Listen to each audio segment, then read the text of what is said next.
Hi friends, welcome to my dreams world. Veera, Vishishta, Chitti ముగ్గురు train ఎక్కారు. చిట్టి మాత్రం ఏం మాట్లాడకుండా కామ్గా ఉన్నాడు. బట్ ఏదైనా పనులు చెప్తే మాత్రం చేస్తున్నాడు.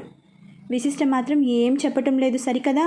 చిట్టి గతం మర్చిపోవడానికి తనే కారణమని తలుచుకుని చాలా ఎంబారసింగ్గా ఫీల్ అవుతోంది. Second class AC. వీర వాళ్ళిద్దరిని కూర్చోమని చెప్పి కిందకి దిగాడు.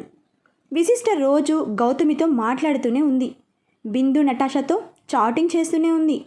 అయితే తను వీరాతో ఎందుకు ఉన్నదని మాత్రం వాళ్ళిద్దరికీ చెప్పలేదు. బిందు నుంచి మెసేజ్, హాయ్ లేడీ డాన్, ఎక్కడా? Going to Mumbai. బిందు ఆశ్చర్యంగా ఉన్న ఎమోజీ పంపింది. విశిష్ట ఏడుస్తున్న ఎమోజీ పంపింది. ముంబై నుంచి అమెరికా, అక్కడి నుంచి ర్యాకెట్లో చంద్రమండలమా? విశిష్ట అయ్యో అని ఎమోజీ పంపింది. బిందు కన్ను కొడుతున్నట్లు ఎమోజీ పంపింది. సరే నా సంగతి వదిలే, రవి విశాల్ ఎలా ఉన్నారు? Vishal got job. నీకు 2 times కాల్ చేస్తే లిఫ్ట్ చేయలేదని ఫీల్ అవుతున్నాడు. టు బీ ఫ్రాంక్, నేను నీతో అమ్మతో తప్ప ఎవరితో మాట్లాడటం లేదు. వై? అతను అదే ఆ వీర ఏమైనా అంటున్నాడా? ఎవరితో మాట్లాడకు అని బెదిరించాడా? నో, అదేం లేదు. మరేంటి నీ ప్రాబ్లం? ఎందుకు ఎవరితో మాట్లాడటం లేదు? నిజం చెప్పు. అతను ఏమైనా చేశాడా? ఇలా అడుగుతున్నా అని ఏమీ అనుకోకు. అది కూడా అయిపోయిందా? చీచి, ఏం మాట్లాడుతున్నావే? ఫస్ట్ నీకు అతని గురించి కొన్ని చెప్పాలి. వెయిటింగ్ ఇక్కడ. తనకి తెలిసినవి డబ్బు సంపాదించడం, నన్ను ప్రేమించడం, తనకి తెలియనివి ఫీలింగ్స్ అంటూ ఎమోజీస్ పంపింది. ఆ ఎమోజీస్ చూసి నవ్వడం, ఏడవటం, ప్రేమగా మాట్లాడటం, జోక్స్ వేయడం, షాక్ అవ్వడం, ఎక్స్ట్రా అంతేనా అంటూ మెసేజ్ పంపింది బిందు. ఎస్, బట్ ఫేస్ మాత్రం సీరియస్గాను, కోపంగాను, విసుగ్గాను ఉంటుంది. నిన్ను చూసినా అంతేనా? బట్ అప్పుడప్పుడు అదోలా చూస్తాడు. అదోలా అంటే నీకు తెలుసు కదా నాకు శారీలంటే పిచ్చి అని. శారీ కట్టుకున్న రోజు నా చుట్టూ తిరుగుతాడు. ఏదో ఒక వంక పెట్టుకుని వచ్చి అదోలా చూస్తాడు. అప్పుడు నాకు గుండె ఫాస్ట్గా కొట్టుకుంటుంది. పిచ్చి విసులు, రొమాంటిక్ లుక్ అది. చీచి, అదేం కాదు. అలా ఏం చూడడు. విసి, ఒక మాట అడుగుతా, నిజం చెప్పు. ఇన్ని రోజులలో నీకు అతని మీద ఒక్క నిమిషం కూడా ప్రేమ కలగలేదా? లేదు. దట్స్ ఇట్, నీకు అతని మీద ప్రేమ. విశిష్ట వీర రావడం చూసి okay, I will catch you later, bye అంటూ మెసేజ్ చేసింది. ఇక్కడ చిట్టి ఎంచెక్క పై బర్త్ ఎక్కి నిద్రపోయాడు. వీర వచ్చి విశిష్ట పక్కన కూర్చుని తన చేతికి ఒక ఉంగరం పెట్టాడు. దాని మీద వివి అనే లెటర్స్ ఉన్నాయి. నాకు వద్దు అంటూ తీయబోతుంటే ఏ అంటూ అడిగాడు మాపే ఫేస్తో చేయి పట్టుకుని. మీరు కష్టపడి సంపాదించింది ఇవ్వండి, అప్పుడు పెట్టుకుంటా. చా, నాకేమీ ఆస్తిపాస్తులు లేవు. మా అమ్మ అయ్య ఇచ్చిన నోట్ల కట్టలు లేవు. నేను కష్టపడి సంపాదించినవే. దొంగతనం చేయడం, స్మగ్లింగ్ చేయడం, కబ్జాలు చేసి బెదిరించి డబ్బులు తీసుకోవడం, ఇవి కూడా కష్టపడటమేనా? మరి ప్లాన్ చేయాలి, ఎంత దూరమైనా వెళ్ళాలి, పోలీసులకి దొరకకూడదు, గోడలు దూకాలి, చెట్లు ఎక్కాలి, ఇంకా రన్నింగ్ ప్రాక్టీస్ చేయాలి. ఇదంతా కష్టం కాదా? వేరే వాళ్ళ కష్టాన్ని మీరు ఫ్రీగా దోచుకుంటున్నారు, అది మర్చిపోకండి. జాన్, నాకు అవన్నీ తెలియదు. నీకు ఎన్నోసార్లు చెప్పా. నాకు ఏది నచ్చితే అదే చేస్తా. విశిష్ట పైకి లేచి తన బ్యాగ్లో నుండి హెడ్సెట్ తీయబోతుంటే రైలు అలా కదిలి వెంటనే సడన్గా ఆగింది. ఆ ఫోర్స్కి డీడీ పాప వెళ్ళి డాన్ బాబు మీద పడింది. విశిష్ట లిప్స్ వీర బుగ్గలపై సైన్ చేశాయి. వీర తన పెదవుల వైపే చూస్తుంటే విశిష్టకి బిందు చెప్పింది గుర్తొచ్చి వీర మొహంలో ఫీలింగ్స్ గమనించింది. రొమాంటిక్గా చూస్తున్నాడా అని. అబ్బే, అక్కడ ఉన్నది ఎవరు? మా ఆపే. ఫేస్లో ఆవగించంత మార్పు కూడా లేకుండా సీరియస్గానే చూస్తున్నాడు. విశిష్ట నెమ్మదిగా లేచి ఎదురు సీట్లో కూర్చుంది. ఫోన్కి ఇయర్ ఫోన్స్ తగిలించింది. వీర కామ్గా పడుకుని తననే చూస్తున్నాడు. విశిష్టకి పాట వినబడుతోంది. వస్తున్నా వచ్చేస్తున్నా, వద్దన్నా వదిలేస్తానా, కవ్విస్తూ కనబడకున్నా, ఉవ్వెత్తున ఊరికొస్తున్నా. వామ్మో, ఈయన గారికి సెట్ అయ్యే సాంగ్ వచ్చింది ఏంటి అనుకుంటూ తనకి ఇష్టమైన సాంగ్ ఆన్ చేసింది విశిష్ట. నైట్ అయ్యాక చిట్టి నెమ్మదిగా కిందికి దిగాడు. వీర, విశిష్ట ఇద్దరు నిద్రలో ఉండటం చూసి తన బ్యాగ్ తీసుకుని వెళ్తుంటే ఎక్కడికి రా అని వినిపించి టక్కున ఆగిపోయాడు. వీరా లేచి లైట్ వేసి నిన్నే ఎక్కడికి అని గొంతు పెంచి అడిగాడు. చిట్టి వెనక్కి తిరిగి బాత్రూమ్ కండి అన్నాడు నార్మల్ వాయిస్తో. బాత్రూమ్కి ఎవడైనా బ్యాగ్తో వెళ్తాడా అంటే అండి అది మరి మరి అండి డ్రెస్ చేంజ్ చేసుకుందామని. అప్పుడు డ్రెస్ ఒక్కటే తీసుకెళ్ళొచ్చుగా అంటూ లైట్ ఆన్ చేశాడు. చిట్టి కామ్గా ఉండేసరికి నీ టికెట్ నా దగ్గర ఉంటే ఎలా పారిపోతావు? ఓహో నీకు గతంతో పాటు మైండ్ కూడా పోయిందేమో, వచ్చి పడుకో అన్నాడు. చిట్టి గుర్రును చూస్తున్నాడు. ఆ చూపేంటి బే, వచ్చి పడుకో అన్నాడు వీరా కోపంగా. చిట్టి కామ్గా పైకెక్కాడు. విశిష్టకి మెలకు వచ్చింది. అంతా విని డౌట్ వచ్చింది చిట్టి బాబు జీవిస్తున్నాడని. ముంబైలో ట్రైన్ దిగగానే వీరాబాయ్ కైసోహో అంటూ ఒక అతను వచ్చి హక్ చేసుకున్నాడు ఆనందంగా. వీరా అతని కొంచెం తోసి నేను బాగానే ఉన్నా, తనే విశిష్ట నా వైఫ్ అని విశిష్టతో జాన్ వీడు నా ఫ్రెండ్ సమీర్ అనగానే ఓ నువ్వేనా బాబీ, నువ్వంటే వీరాకి ఎంత ఇష్టమో తెలుసా అంటూ ఏదో చెప్పబోతుంటే రేయ్ ఇంటికి తీసుకెళ్ళవా అని అడిగాడు సీరియస్గా. అదేం లేదు పదండి అంటూ వీరా భుజంపై చేయి వేసి తీసుకెళ్తుంటే వీరా తన చేతిని తోయడం చూసి ఏం మనిషో అతను అంత ఇదిగా చేయి వేసినా తోసేస్తున్నాడు అనుకుంది విశిష్ట. కారు సమీర్ ఇంటి ముందు ఆగింది. అదో పెద్ద విల్లా. సమీర్ భార్య సురేఖ ఇంకా అతని పిల్లలు చింటూ మింటూ వాళ్ళ కోసమే వెయిట్ చేస్తూ కనబడ్డారు. ఆ పిల్లలు ట్విన్స్, పాప బాబు. సమీర్ తన భార్యతో తనే విశిష్ట మా బాబీ, పెద్దింటి వాళ్ళ అమ్మాయి, చాలా అంటే చాలా బాగా చూసుకోవాలి అన్నాడు. తప్పకుండా రండి అన్నది సురేఖ నవ్వుతూ. విశిష్ట ఆ పిల్లలిద్దరిని చూసింది. పాలుగారే బుగ్గలు, గుండ్రటి కళ్ళు, 3 సంవత్సరాలు ఉంటాయేమో, భలే ముద్దొస్తున్నారు. హే ట్విన్సా అని అడిగింది వాళ్ళిద్దరికీ ముద్దు పెడుతూ. పాప నవ్వింది. బాబు బుగ్గ తుడుచుకున్నాడు. హా బాబీ ట్విన్స్, పదండి లోపలికి అన్నాడు. విశిష్ట పాపనెత్తుకుంది. వీరా కోపంగా చూశాడు విసి వైపు. చిట్టిగాడు వెర్రి చూపులు చూస్తున్నాడు. సమీర్ వాళ్ళ ఇంట్లోకి వెళ్ళాక రండి అంటూ లిఫ్ట్ దగ్గరికి తీసుకెళ్ళింది సురేఖ. ఇంట్లోనే లిఫ్టా, అయ్య బాబోయ్ అనుకున్నాడు చిట్టి. జాన్ నువ్వెళ్ళి ఫ్రెష్ అయ్యిరా అని సమీర్తో నీతో మాట్లాడాలిరా అన్నాడు. సురేఖ తన కిడ్స్ విసి చిట్టి లిఫ్ట్ ఎక్కారు. సమీర్ వీరాని గెస్ట్ రూమ్కి తీసుకెళ్లి డోర్ లాక్ చేశాడు. వీరా సిగరెట్ తీయగానే సమీర్ లైటర్ తీసి వెలిగించాడు. షిఫ్టింగ్ ఎప్పుడు అని అడిగాడు పొగ వదులుతూ. అవి చాలా వాల్యుబుల్ కదా వీరా, అందుకే ఇన్ఫర్మేషన్ బయటకు రానివ్వటం లేదు. అక్కడ మన వాళ్ళని ఎవరిని పెట్టలేదా? లేదు, వాళ్ళు బయట నుంచి ఎవరిని తీసుకోలేదు. సెక్యూరిటీ మొత్తం వాళ్ళే అరేంజ్ చేసుకున్నారు.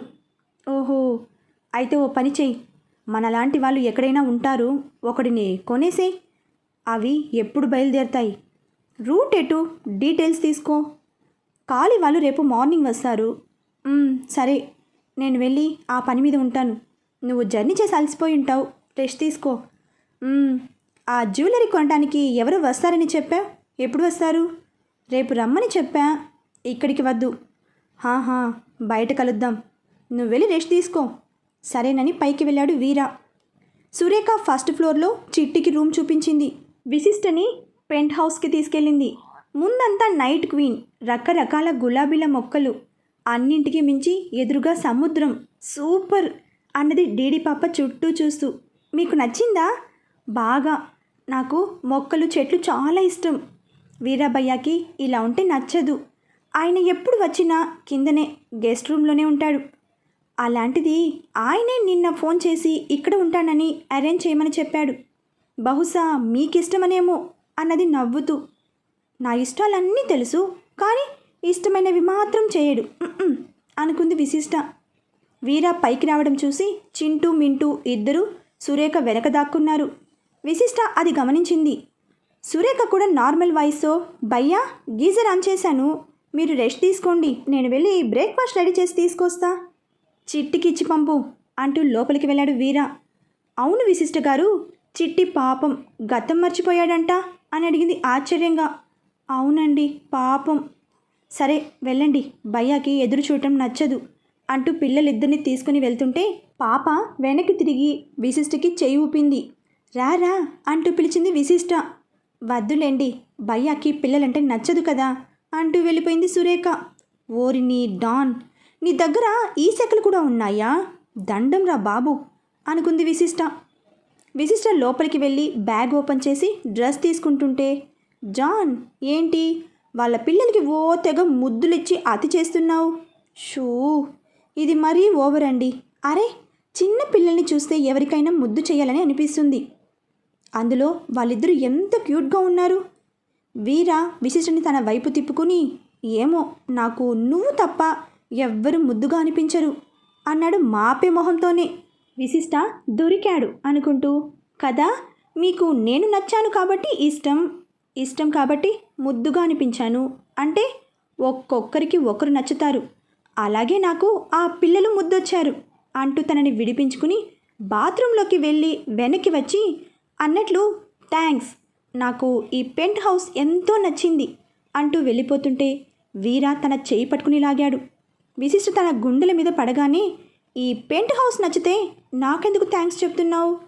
ఎందుకంటే మీరే కదా ఇది సెలెక్ట్ చేసింది. అయితే నాకు థ్యాంక్స్ వద్దు. కొంపు తీసి ముద్దిమ్మంటాడా ఏంటి? వెళ్ళిన దాన్ని మళ్ళీ వెనక్కి వచ్చి ఇరుక్కున్నా. నాకు ఇది జరగాల్సిందే అనుకుంది విశిష్ట. అది కూడా వద్దు, ఈ ఉంగరం పెట్టుకో అంటూ తన షర్ట్లో నుండి రింగ్ తీసి పెట్టాడు. అమ్మయ్యా అనుకుని పరుగు విశిష్ట స్నానం చేసి వచ్చి ఎండలో తల తుడుచుకుంటోంది. తల మీద నుండి నీటి చినుకులు తన నడుంపై పడి మెరుస్తున్నాయి. వీరా అది చూసి అలాగే నిల్చుండిపోయాడు. విశిష్టకి ఎందుకో డౌట్ వచ్చి వెనక్కి తిరిగి చూసి నడుముని కవర్ చేసింది. జాన్ ఇలారా అని పిలిచాడు. వామ్మో ఏం చేస్తాడో అని భయపడుతూనే వచ్చింది. వీరా తన చెంగుని నడుము నుంచి తీసి మళ్ళీ నిల్చో చెప్తా అన్నాడు. ఎందుకట అని అడిగింది కంగారుగా.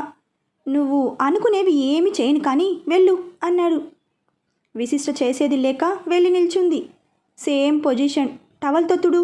విశిష్ట అలాగే చేస్తుంటే కేవలం చంద్రవంక లాంటి నడుము, దానిపైన ముత్యాల్లా మెరుస్తున్న నీటి బిందువులు. ఫోన్లో ఫోటోలు తీశాడు. విశిష్ట వెనక్కి వచ్చి, ఫోటో ఎందుకు తీస్తున్నారు? నా జాన్, నా ఇష్టం, నువ్వే అన్నావుగా ఎవరి ఇష్టం వాళ్ళది అని అంటూ స్నానానికి వెళ్ళాడు. విశిష్ట నెమ్మదిగా లోపలికి వెళ్ళి మళ్ళీ సిఐడి వర్క్ మొదలుపెట్టింది. వీరా ఫోన్ ఛార్జింగ్లో పెట్టాడు. విశిష్ట తన ఫోన్ తీసుకుని ఆన్ చేయబోతుంటే స్వైపింగ్ అడిగింది. ఇంకేముంటుంది అని స్వైప్ చేస్తే రాలేదు. ఇంకేవో ట్రై చేసినా నో యూజ్ అంటూ స్వైప్ చేయగానే ఓపెన్ అయ్యింది.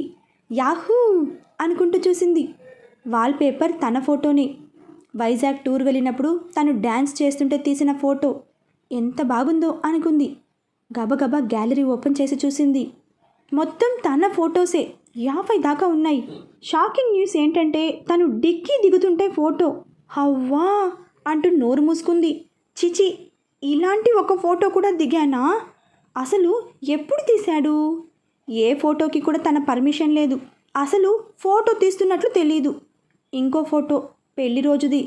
తనకి తాళి కట్టిన తర్వాత ఏడుస్తూ కిందికి దిగిన ఫోటో. ఇది కూడా తీశారా? ఇదెవరు తీశారు? ఈ డాన్ బాబు అప్పుడు మా వాళ్ళందరినీ కొట్టే ప్రోగ్రాంలో కదా ఉన్నాడు. ఇంకో ఫోటో తను పొల్లాచిలో డ్యాన్స్ చేసినది. కిచెన్లో చపాతీ ప్రిపేర్ చేస్తుంటే ఇలా అన్నీ తనవే. అన్నీ చూసుకొని విశిష్ట ఫీలింగ్స్ కొంచెం హ్యాపీగా, కొంచెం కోపంగా, కొంచెం ఆశ్చర్యంగా, కొంచెం అయ్యో అన్నట్లుగా పెట్టింది. సరే కాంటాక్ట్స్ చూద్దామని ఓపెన్ చేసింది. జాన్ అని లవ్ సింబల్తో.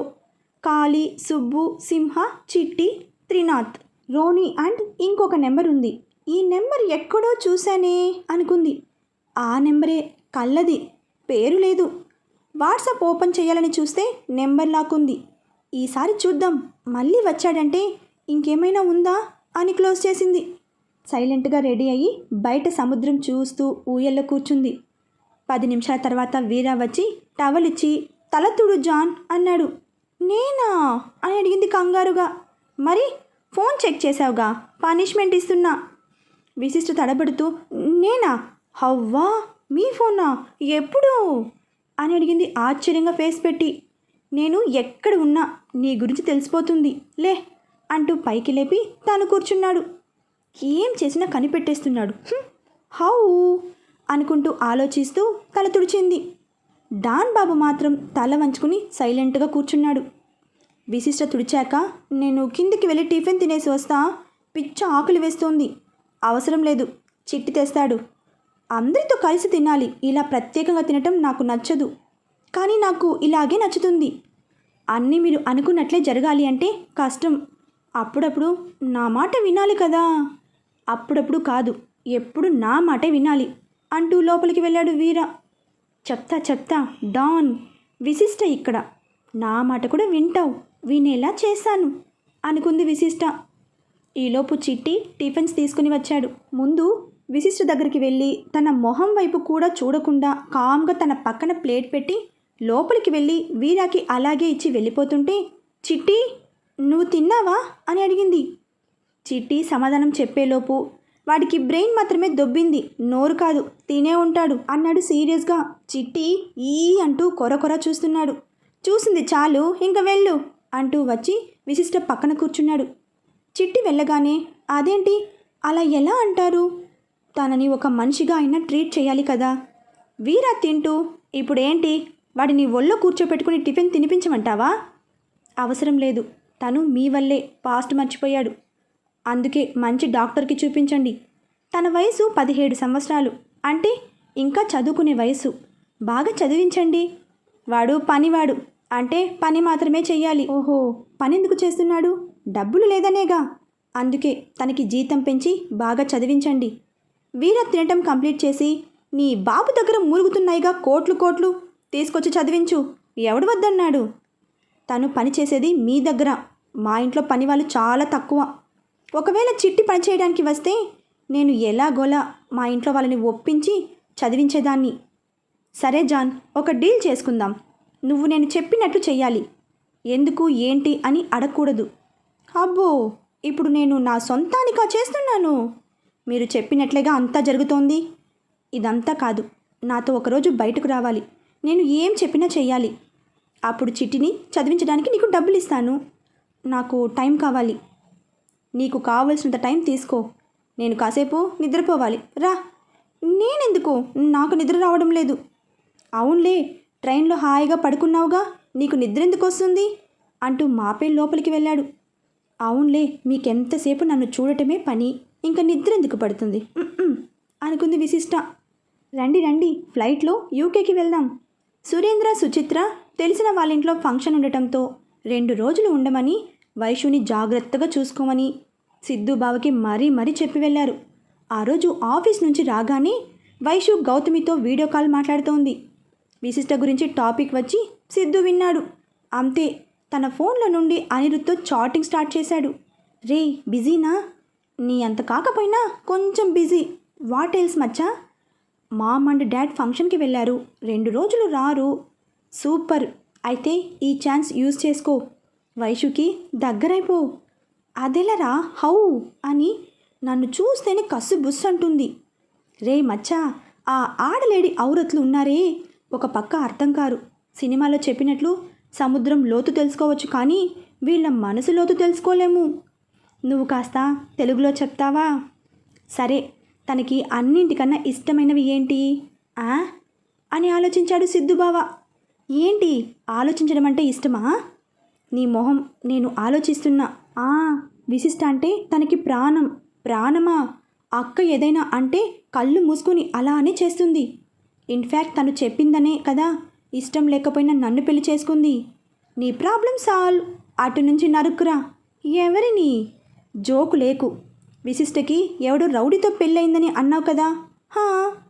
విశిష్ట ఇప్పుడు ఎక్కడుంది? వాడితోనే ఉందిరా. ఆ విషయంలో మా మమ్మీ, వైషు, మా మావయ్య, అత్త రోజు బాధపడుతూనే ఉన్నారు. అంటే విశిష్టని ఆ రౌడీ నుంచి విడదీసే ప్రయత్నం జరుగుతోందా? టు బీ ఫ్రాంక్, నాకు మొన్నటి వరకు విశిష్ట మీద చాలా కోపంగా ఉండేదిరా. దానికి 2 కారణాలు. తాళి కట్టాడని ఎగ్గేసుకుంటూ వాడితో వెళ్ళిపోయింది. వైషుకి నాకు పెళ్లి చేసిందని. కానీ అదేంటోరా, వైషు మీద లవ్ మొదలవ్వగానే విశిష్ట మీద కోపం తగ్గింది. మరి అదేరా లవ్ అంటే, అంతా కొత్తగా ఇష్టంగా అనిపిస్తాయి. ఇప్పుడు ఏం చేయాలి? ఒక పని చెయ్యి. విశిష్టని ఆ రౌడీతో విడదీయటం వైషుకి ఇష్టమో కాదో కనుక్కో. ఒకవేళ అదే తన విష్ అయితే హెల్ప్ చేయి. ఆ ప్రాసెస్లో తనకి దగ్గరవ్వు. టైం పడుతుంది కదరా. ప్రేమ అంటే సులువు కాదురా, దానికి చాలా టైం పడుతుందిరా. నో నో నో అలా చెప్పకు. సై అంటే చేసి చూపుతా, లోకానికి చాటి చెప్పుతా. ఆల్ ది బెస్ట్ మామా, ఉంటా, బాయ్. సిద్ధు బాయ్ చెప్పాడు. ఈ చాటింగ్ ప్రోగ్రాం అయ్యేసరికి వైషు ఫోన్ కాల్ అయిపోయింది. వైషు ఫోన్ చూస్తుంటే, సిద్ధు బావా, వైషు డిన్నర్ ఏం తింటావో చెప్తే ఆర్డర్ చేస్తా అన్నాడు చిన్నగా. నాకు తినే మూడ్ లేదు, నీకు బుక్ చేసుకో అన్నది ఫోన్లో నుండి తల తిప్పకుండా. ఎందుకు లేదు, ఎనీ ప్రాబ్లం? నేనేమైనా హెల్ప్ చేయగలనా? నువ్వు ఏమైనా తోపా సాల్వ్ చేయడానికి? అది కాదు వైషు, విశిష్ట గురించి టాపిక్ వచ్చింది, దాంతో నువ్వు డల్ అయ్యావు కదా, అందుకని. నీకు కావాల్సింది అదేగా. ఏది? మా అక్క బాధపడటం. చిచి, నీ కంటికి ఎలా కనిపిస్తున్నాను అన్నాడు వాయిస్ పెంచి. నిజం చెప్పాలంటే మావయ్య నిన్ను ఇంత చిన్న వయసులోనే ఎండి చేయడంతో నీకు కొమ్ములు వచ్చాయి. అన్నీ తెలుసు అనుకుంటావు, కానీ ఏమీ తెలియదు అంటూ సిద్ధు వైపు చూసింది. సిద్ధు బావుకి కోపం వచ్చింది. అంతే, పైకి లేచి, పోనీలే విశిష్ట విషయంలో హెల్ప్ చేద్దామనుకుంటే మరీ తీసి పారేస్తున్నావు. This is too much. నాకు ఆకలేస్తోంది, నేను ఫుడ్ ఆర్డర్ పెడతాను, తిని ఏడు అంటూ తన రూమ్లోకి వెళ్ళి డోర్ వేశాడు. క్రేజీ ఫెలో అనుకుంటూ విశిష్టకి కాల్ చేసింది. 2 టైమ్స్ చేసినా విశిష్ట లిఫ్ట్ చేయలేదు. అసలు ఏం జరుగుతోంది? ఆ వీర మా అక్కని ఇబ్బంది పెడుతున్నాడా?